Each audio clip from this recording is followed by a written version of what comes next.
Ahora un capítulo especial, por razones que todos entenderán, voy a ser muy breve, pero mi tercer punto es decirle no a la pornografía. No al vino y a los otros orines del diablo, no al adulterio y ahora unos minutos no a la pornografía. La pornografía hablan en idioma francés y todo, pero la raíz del término es griega. En la Biblia se usa la palabra porneuo, porneio, a veces se refiere según el contexto a tiempos malos, tiempos peligrosos, días malos, días de salvajismo, días de desnudez, depende del contexto en que se hable. Pero la palabra pornografía, la raíz del término pornoi, en el idioma griego habla de una prostituta. Esa es la raíz del término y se refiere a una figura, figura de una prostituta. Grafías o grafos es la palabra griega para documento o tratado. Así que cuando se habla de pornografía, se habla de un documento, de un tratado que exhibe a una mujer prostituta. En el mundo moderno se refiere a escenas de sexo explícito que se puede ver en revistas, se puede ver en la internet, se pueden ver en videos, en películas, etc. En el siglo XXI, la pornografía está relacionada con la presentación de actos sexuales. Como no voy a profundizar en detalles, esto para mí es importante que ustedes escuchen. La Biblia habla de nuestros ojos como lámpara del cuerpo. Todo entra por los ojos a nuestra vida. Los ojos la metieron en problemas a Eva, vio el fruto. Los ojos lo metieron en problemas a Lot, vio que la tierra era fértil y se fue rumbo a Sodoma y Gomorra. Los ojos lo pusieron en problemas serios y el muerte a Acán, vio un manto babilónico, vio. Y ahora los ojos nos van a mostrar al rey David, que lo metieron en un serio problema por casi toda su vida. Los ojos son un problema. En el Nuevo Testamento y en las cartas de Juan, cuando habla de no amar al mundo ni las cosas del mundo, ahí habla, hermanos, de los deseos de los ojos, de la vanagloria de la vida y de los deseos de la carne. ¿Se acuerdan de esas tres cosas? Los deseos de los ojos, es el triángulo de la muerte. Los deseos de los ojos, los deseos de la carne y la vanagloria de la vida. Así que el tema de los ojos es algo que tenemos que revisarlo bien, no tan solo en el oculista, sino delante de Dios, cómo están nuestros ojos. Amén. ¿Qué es lo que estamos mirando? Amén. Y ahora le voy a mostrar una escena de pornografía en la Biblia. Y los teólogos súper entendidos, yo nunca escuché eso. Bueno, todos los que nos van a mirar por la internet, pongan atención que acá les vamos a enseñar. La pornografía en la Biblia. Busque segundo libro de Samuel, el capítulo 11. Segundo libro de Samuel, el capítulo 11. Eso habla, este documento, de los días en que todos los reyes iban a la guerra. David era rey, sin embargo, no estaba en la guerra, estaba en su palacio. Es decir, que estamos frente a un hombre fuera de la voluntad de Dios, un hombre en el lugar equivocado. Y entonces dice así, hermanos, es muy importante que tenga ese texto frente a sus ojos. Dice la palabra de Dios, segunda de Samuel, capítulo 11, versículo 2. Dice, y sucedió un día, al caer la tarde, que se levantó David de su lecho y se paseaba sobre el terrado de la casa real y vio desde el terrado a una mujer que se estaba bañando, la cual era muy hermosa. Envió David a preguntar por aquella mujer y le dijeron, aquella es Betsabé, hija de Elián, mujer de Urías Eteo. Otra vez versículo 3, y envió David a preguntar por aquella mujer y le dijeron. Ahora, algunos dicen que el hombre de Dios estaba distraído y salió a la terraza a tomar aire fresco y el diablo lo sorprendió. Esa no es la verdad. David sabía, hermanos, había baños públicos donde las mujeres al terminar su ciclo menstrual usaban esos baños para la purificación de su cuerpo. Y hay toda una doctrina sobre eso en la Biblia. Y David sabía cuando salió que a alguien iba a ver él. Alguien se iba a estar purificando ahí. Y cuando él vio aquella silueta desnuda, él no llevó su mano a los ojos ni dio vuelta a la cabeza. La Biblia dice que la miró y sacó la conclusión, era muy hermosa. O sea que la estuvo mirando un buen rato. Ya no tenía Netflix ni ninguna de esas cosas modernas, tenía ya la pornografía directo desde la terraza de su palacio. Y ahora es lo que hacen todas esta gente, que son esclavos, adictos, porque eso es una adicción, y aún en los pastores, se habla hasta del 80%. Tremendo. Y buscó sus cómplices y dice, vengan muchachos, díganme, ¿quién es aquella? Y ahí estaban todos los hombres, imagínense eso, todo en grupo, los varones. Ah, sí, es la hija de... Y ahí dan el nombre, ¿no? O sea que la miraron bien de cerca. Dice, se llama Betsabé, es la hija de Eliam. Y otro dijo, che, esta es la mujer de Urías. Mirá qué linda que está. Y ahí estaban todos los babosos, ¿no? Mirando a David y sus cómplices. Usted nunca se había dado cuenta de esa escena, ¿no? Pornografía en directo, escenas de desnudez. Ahí nos dijeron, vámonos de acá, que no nos conviene mirar eso. No, ahí estaban, hermano, frente a eso. Y esa es la adicción. Cuando tenía 16 años, me citaron para jugar en la primera división del fútbol.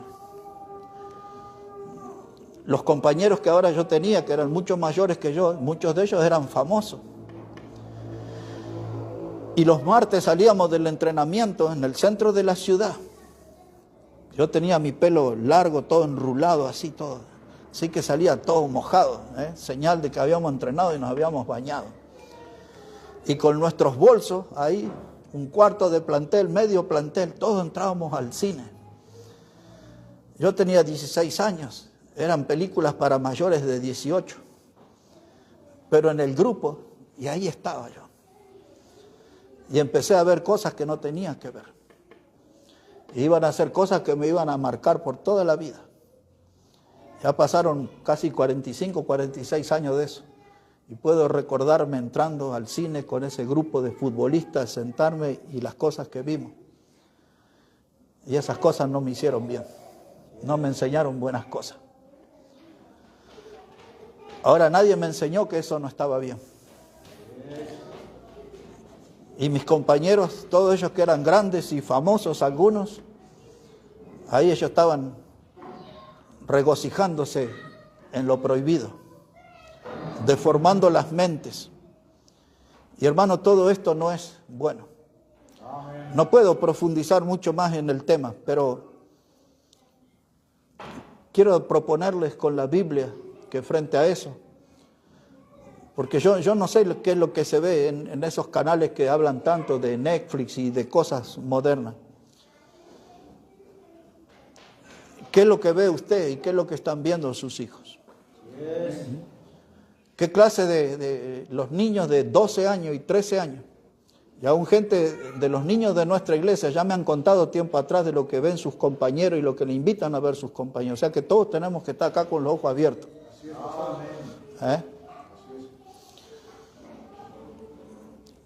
Déjeme regalarle un principio bíblico en el libro de Job, capítulo 31.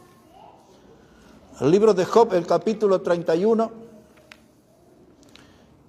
Y después de esto voy a acelerar hasta el final. En el libro de Job, el capítulo 31. A mí mucho no me gusta que remarquen la Biblia, pero si quiere remárquelo o haga algo que le recuerde este texto para el futuro.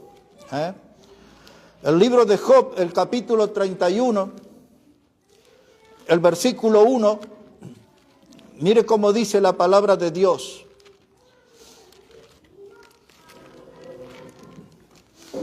¿Ya lo encontró, hermano? Dice así la palabra, si no deme su atención, dice, hice pacto con mis ojos. Ahí está la clave en la primera frase.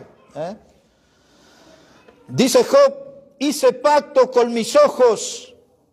¿Cómo pues había yo de mirar a una virgen? ¿Por qué galardón me daría de arriba Dios? ¿Y qué heredad el Omnipotente desde las alturas? No hay quebrantamiento para el impío y extrañamiento para los que hacen iniquidad. ¿No ve él mis caminos y cuenta todos mis pasos? Si anduviere con mentira y si mi pie se apresuró a engaño, péseme Dios en balanza del justo y conocerá mi integridad. Ahora, Job, hermano, dos cosas quiero que notemos de esta porción. Primero, que es de suma importancia que tomemos un tiempo a solas con Dios y hagamos un pacto con nuestros ojos. Amén. Y no solamente en lo relacionado a la pornografía, hay otras cosas que no se deben mirar. Yo les conté a ustedes de una propiedad que habíamos comprado en Córdoba, y yo venía siempre en los viajes después de Jujuy, venía hasta Córdoba y dejaba ahí billetes en dólares. El hombre que le habíamos comprado ese terreno era dueño de unos hoteles y él me citaba en un hotel y ahí yo le pagaba. Y cuando le daba los billetes de dólares siempre él tenía la misma reacción. Los miraba, pero no para ver si era falso, sino para hacer este comentario: qué lindos que son. Algunos miran el vino cuando rojea, dicen, qué lindo, cómo se ve ahí. Otros el dinero. Nuestras tradiciones carnavaleras y ciertas cosas. La pornografía. Lo que sea, es necesario hablar con Dios y hacer un pacto con nuestros ojos. En otras palabras, decirle a Dios, a esto le voy a decir no. Me voy a parar firme y esto es no y no. Y de ahí no me mueve nadie. Y la cosa va en forma de pacto. Por eso dice Job, un pacto con mis ojos. Nuestros ojos continuamente ven cosas, hermanos, que se vuelven en malas consejeras, en cosas que nos llevan después por mal camino. Y entonces tenemos que aprender a hacer un pacto con mis ojos. Pero ese pacto tiene que ser en un lugar secreto. Usted y Dios, yo y Dios. Y este es el pacto. Y Él va a ser mi testigo, si lo respeto o no respeto ese pacto. Por eso en el versículo 4 dice Job, dice, ¿no ve Él mis caminos y cuenta todos mis pasos? Si usted hace un pacto, sepa, sea consciente de que Dios va a ver todos sus caminos. Y Él va a contar todos nuestros pasos. Muchas veces el pecado no viene a nosotros, nosotros vamos a la búsqueda del pecado. Punto número 4. Son 6 cosas, pero bien rapidito es ahora. Ahora sí va a ser rápido, porque ya no sé cuánto tiempo hace que estoy acá.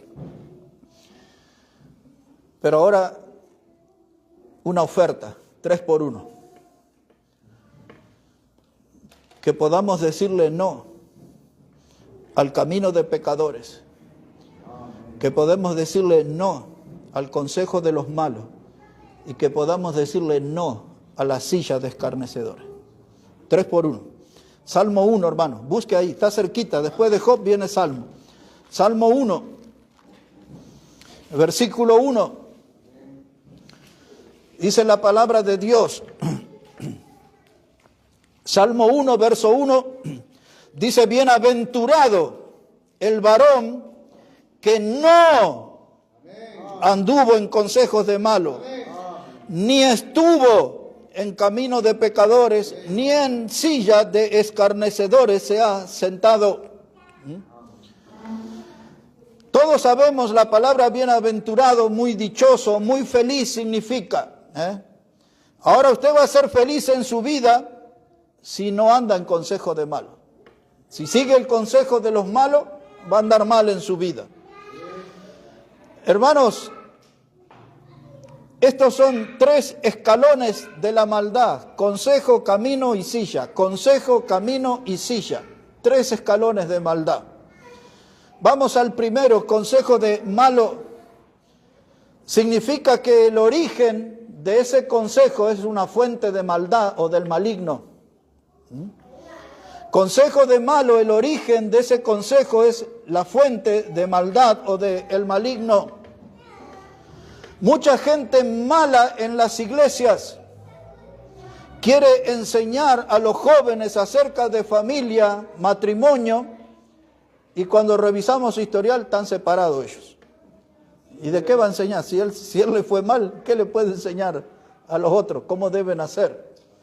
Esto pasa mucho en las iglesias, pero muchísimo. El origen de la fuente del maligno quiere decir que la raíz de ese consejo está contaminada. Es un consejo que no proviene de Dios. Y hoy hay mucha gente que son muy consejeros y se hacen los psicólogos en las iglesias y todo eso. Pero usted tiene que cuidarse.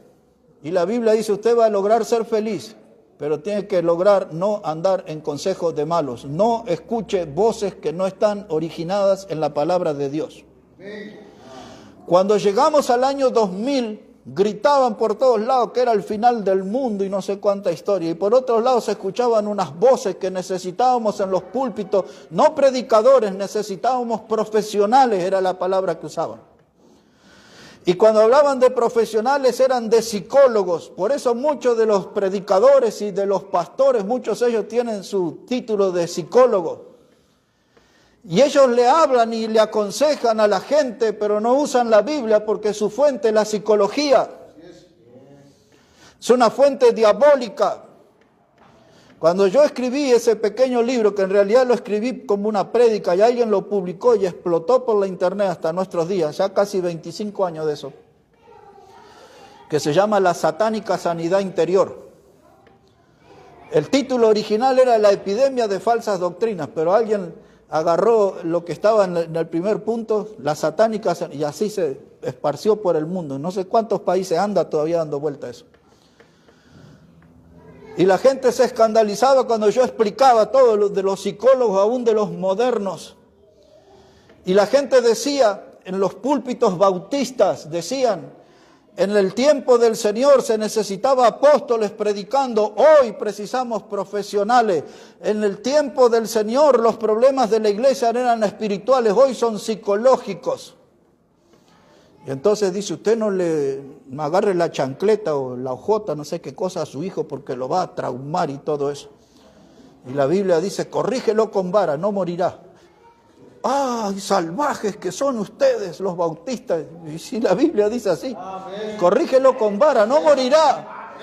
Pero en los púlpitos dice, y no le levante la mano así porque va a pensar que usted lo va a... Cada idiotece. Y mucho más no puedo decir porque si no nos van a cortar esto. Pero, hermanos, la palabra de Dios dice, no acepte consejos de malos. Pero la persona es alegre, es simpática, viste bien, luce bien, tiene experiencia de vida. Si sus palabras no están fundamentadas en la Biblia, entonces él está dando un consejo de malo.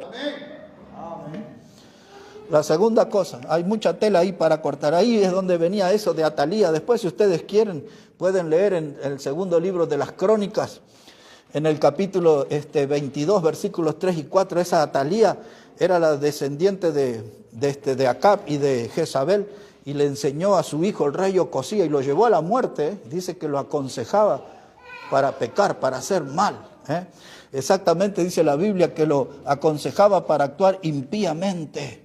Y después dice ahí la Biblia, y ellos le aconsejaban para la madre le aconsejaba al hijo eso. Tienes que leer eso ahí. Ahora ya no tengo tiempo. Dice caminos de pecadores. ¿Quieres ser feliz? No tiene que andar en caminos de pecadores. No tiene que ser partícipe.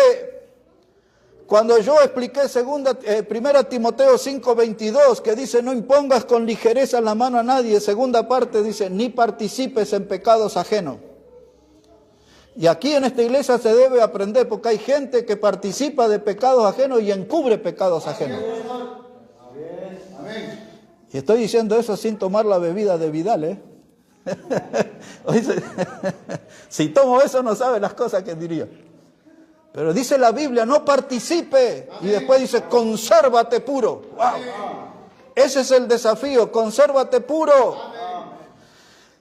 Hermano, caminos de pecadores, no sea compañero de eso. Pero es mi primo, pero es mi hermano, pero es mi tío, es mi cuñado, mi compañero de primaria, de secundaria. No participe, no los tenga de compañero. Y si participa, nunca será bienaventurado, nunca será muy feliz. Pues así es lo que enseña la palabra de Dios, hermano. No sea imitador, caminos de pecadores, quiere decir, no andes en eso, no seas imitador de lo que ellos hacen. No sea imitador. Hermano, si nos metemos en ese camino de pecadores, vamos a llorar seguido. Vamos a llorar seguido. Y así es, hermano. Hasta decía la letra de un tango, dice, ahí está llorando tu sermón de vino. Otro de droga.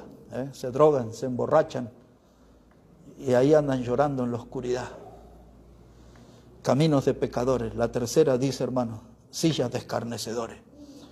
Un escarnecedor es un burlador. La Biblia habla en las cartas de Pedro de los burladores. Un burlador es gente que desprecia lo sagrado, que desprecia lo santo. Es esa gente que se ríe de nosotros cuando hablamos de pecado. Le causa risa esa palabra. Cuando le hablamos del infierno se burlan y hasta dicen, yo quiero ir porque la gente ahí es divertida y ahí vamos a bailar y vamos a tomar y llevar la vida loca. No, es un lugar de tormento, de sufrimiento, no hay nada de eso. Pero ellos se burlan, hermanos, de estas doctrinas, se burlan de la vida eterna y aún los predicadores modernos se burlan de la vida eterna y le reclaman a Dios riquezas terrenales, fortunas terrenales, bajo el paraguas de la prosperidad. Había uno de estos predicadores, Benny Hinn, no hace muchos años decía, la Biblia habla de las calles de oro, yo no quiero llegar al cielo para tener, dámelas ahora aquí, Señor. Así hablan, hermano. Ese otro Maldonado el otro día dijo que estaba enojado con Dios, dice, estoy enojado con Dios porque mira, estos tienen avión y todo, y yo que predico y todo, pero predica pura falsedad. Hermano, en el Antiguo Testamento, en Levítico capítulo 13 hay una enseñanza. Cuando el sacerdote declaraba a una persona que era leprosa, era una persona impura. Y por ley estaba escrito, esa persona tenía que estar en la calle y si veía a alguien de lejos tenía que gritar, ¡el mundo soy, el mundo soy! Por ley estaba escrito así. Y entonces cuando la otra persona a la distancia escuchaba eso, se alejaba. Las sillas de escarnecedores son esa gente que dicen chistes groseros con doble sentido. No se los festeje, no se quede a escuchar ni a aplaudir esos chistes. No se quede ahí. Son escarnecedores como si fueran leprosos. Huya, escápese de ese ambiente. No esté allí, hermanos, porque aprenda a decir no. Ay, el tío cuando se emborracha es tan gracioso las historias. No se quede a escuchar al tío. No se quede a escucharlo. Si quiere ser feliz, bienaventurado, no esté en consejo de malos, no esté en camino de pecadores, no se siente junto a la silla de los escarnecedores. Y lo último, porque creo que tengo compasión, hay que aprender a decirle no a la mundanalidad, hermano. No a la mundanalidad. El tema es amplio, pero un texto aquí. Busque por favor la carta de Pablo a Tito. Después de Timoteo va a encontrar la carta a Tito, capítulo 2, versículo 11.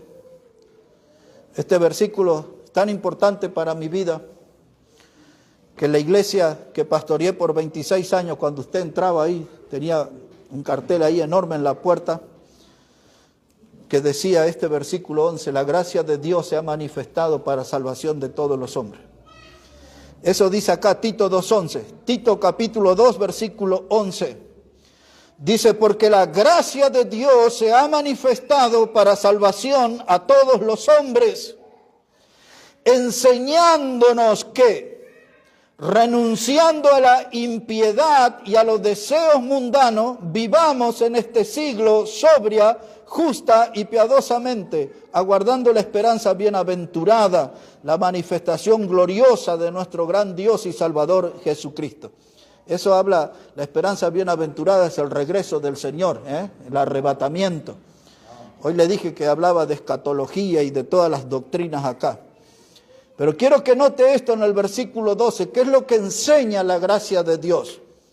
Dice que tenemos que renunciar a la impiedad y a los deseos mundanos.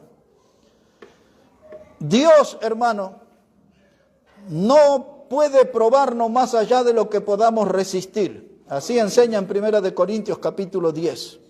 Dios nunca prueba más allá de lo que podamos resistir. No puede usted decir que no puede. Es que estoy en el mundo, no soy un extraterrestre, tengo que estar con las cosas del mundo, con la gente del mundo, con los hábitos del mundo. La Biblia dice que usted tiene que aprender a decir no y tiene que usted renunciar a la impiedad y deseos mundanos. La palabra impiedad es la misma palabra pecado, exactamente la misma. Ahora, no es como alguno de aquí de la iglesia que me dice, y si Dios quiere ya voy a tener victoria. No, Dios quiere que tengas victoria. Hay otro que me dice, a veces dice, ay, si un día Dios me toca, dice, voy a dejar el pecado. No, ya Dios ya dijo que tiene que dejar el pecado. Y no espere de Dios. Dios está esperando de usted. Dice que usted tiene que renunciar a los deseos mundanos. Usted tiene que renunciar a la impiedad. No le eche la culpa a Dios de su pecado. Estoy atado a este pecado porque Dios quiere. Él no me liberta. Él ya te libertó, pero tú no renuncias. Y dice el texto, renuncia a la impiedad, al pecado, renuncia a los deseos mundanos. Esos deseos no se los puso Dios, esos deseos están en usted y usted los alimenta y usted los fortalece y usted no escucha a Dios que le dice, renuncia a esos deseos. ¡Wow! Yo creo que teníamos que, como necesidad, nuestra clase de seminario hoy, ¿no? Porque nosotros tenemos que estar esperando, hermano, la esperanza bienaventurada, la venida gloriosa. Dirían los chicos del barrio, tenemos que estar en otra cosa, hermano. Tenemos que estar en otra cosa. No en lo terrenal, no en lo chiquitito, en lo temporal. Tenemos que dejar de comportarnos con mezquindad. La vida es una sola y la tengo que disfrutar. Viva para Dios, eso es vida. Viva para Dios. Diga como Pablo, para mí el vivir es Cristo. Y después como tarea para su casa tiene que leer Romanos capítulo 12 y el versículo 2, tiene que leer ese texto, hermano. Romanos, ahí dice, no deje que el mundo lo ponga en su molde. Ese es el principio que sale de ese versículo. Yo se lo voy a leer, no lo busque porque usted no lo va a leer en su casa después. Dice así, Romanos 12, versículo 2. Dice, no os conforméis a este siglo o a este mundo, sino transformaos por medio de la renovación de vuestro entendimiento, que comprobéis cuál sea la buena voluntad de Dios, agradable y perfecta. Usted no está en una mala racha en la vida, no está pasando por una etapa de mala suerte. Usted las cosas le va mal porque no está haciendo la voluntad de Dios. Porque la voluntad de Dios, dice el texto, es agradable y perfecta. Y Dios le dice, no tome la forma del mundo, no tome los hábitos del mundo. Diferénciese del mundo, no os conforméis a este siglo, sino transformaos. Y alguna vez yo le hablé aquí en este púlpito de la palabra transformado, la palabra griega que se usa ahí, metamorfó. O metamorfo, es la palabra que se usa para el español, metamorfosis, cuando un renacuajo se transforma en un sapo, cuando un gusano se transforma en mariposa, un hombre mundano se transforma en un hijo de Dios. Transformaos, mostremos esa vida nueva, ese cambio nuevo. El último no, en un solo versículo, y este sí es el final, hermano. Hay que decirle un no al infierno y a una compañía eterna con el diablo. Y todos los que no conocen a Cristo y que van a oír este mensaje tienen que poner atención a esto, porque usted tiene que decirle no al infierno y tiene que decirle no a una compañía eterna con el diablo. ¿Cómo se logra eso? Muy simple. El Evangelio de Juan, capítulo 3, ese sí es el texto final. Evangelio de Juan, el capítulo 3, versículo 36. Evangelio de San Juan, el capítulo 3 y el versículo 36. Mire cómo dice la palabra de Dios. Evangelio de Juan, capítulo 3, verso 36. Dice, el que cree en el Hijo tiene vida eterna, pero el que rehúsa creer en el Hijo no verá la vida, sino que la ira de Dios está sobre él. Este es un lindo versículo que me gusta para debatir con los que creen en la predestinación o en esa clase de predestinación. Que dice, ya fuimos salvos de antes de la fundación del mundo.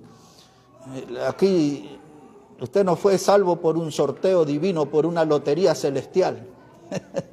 Usted fue salvo por creer en Cristo, y si es condenado es por no creer en Cristo. Otra vez el texto lo dice claramente, el que cree en el Hijo tiene vida eterna. No dice que usted salió favorecido en un sorteo antes del fin de la creación del mundo con vida eterna. No dice eso, no fue sorteado. Dice que si usted cree en el Hijo, usted tiene vida eterna. Pero si usted no cree en el Hijo, entonces usted será condenado. La ira de Dios está sobre usted. Y alguien que escucha este mensaje dice, nunca había puesto atención a las cosas de Dios, a la palabra de Dios. Pero hay algo que me interesa. No quiero pasar una eternidad en el infierno, no quiero estar la eternidad acompañado del diablo. Yo quiero estar con Dios, quiero estar en el camino de Dios. Y entonces tiene que dar el paso que indica el texto. Usted tiene que creer en el Hijo, en Cristo, para tener vida eterna. Tiene que creer en Cristo. Alguien que diga no en algún lugar, ya no más para el pecado, ya no más vivir para el diablo, no más vivir para el mundo. Aquí vengo delante de Cristo para que me perdone, para que me salve y para que Él me dé la vida eterna. Todos nosotros, hermanos, tenemos que aprender a decir no en la vida. A muchas cosas tenemos que decir no.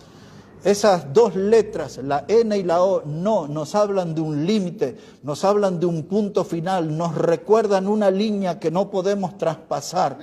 Todos nosotros, aunque nuestros hijos o quienes sean lloren, griten, pataleen, vamos a decir no a algunas cosas. Porque estas clases de no son los que traen salud para el alma, son los que traen fortaleza espiritual y son los que traen la aprobación de Dios. Y no puedes decir que no puedes. Me quedo con que todo lo podemos en Cristo que nos fortalece. Vamos a ponernos de pie, hermanos, vamos a orar al Señor. Vamos a hablar con Dios en esta hora.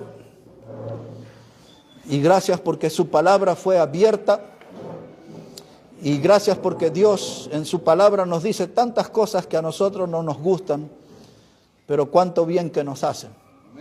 La palabra de Dios es como miel en nuestro vientre, así hablaba el profeta. La palabra de Dios es lámpara a nuestros pies, es la fuente de bendición. La palabra de Dios es la fuente de la salvación eterna. La palabra de Dios es la obra de Cristo. La palabra de Dios nos enseña que los cielos y la tierra pasarán, pero su palabra no pasará, es eterna. Y Dios preservó esta palabra para nosotros y tenemos que aprovechar. Gracias Dios por tu palabra y gracias por todo este tiempo. Quizás fue la clase más extensa que hemos tenido por muchísimo tiempo, pero que ella sea de provecho a nuestra alma, que fortalezca nuestra comunión y que podamos aprender con total claridad a decir no a las cosas que están mal, no a las cosas que no nos convienen, no a las cosas que no te glorifican, Señor. Ayúdanos, Padre Santo. Bendice tu palabra, bendice cada vida aquí hoy, Dios. Oramos en el precioso nombre del Señor Jesucristo. Amén y amén. Amén. Que Dios les bendiga, hermanos, grandemente a todos. Vamos a prepararnos para cantar al Señor ahora.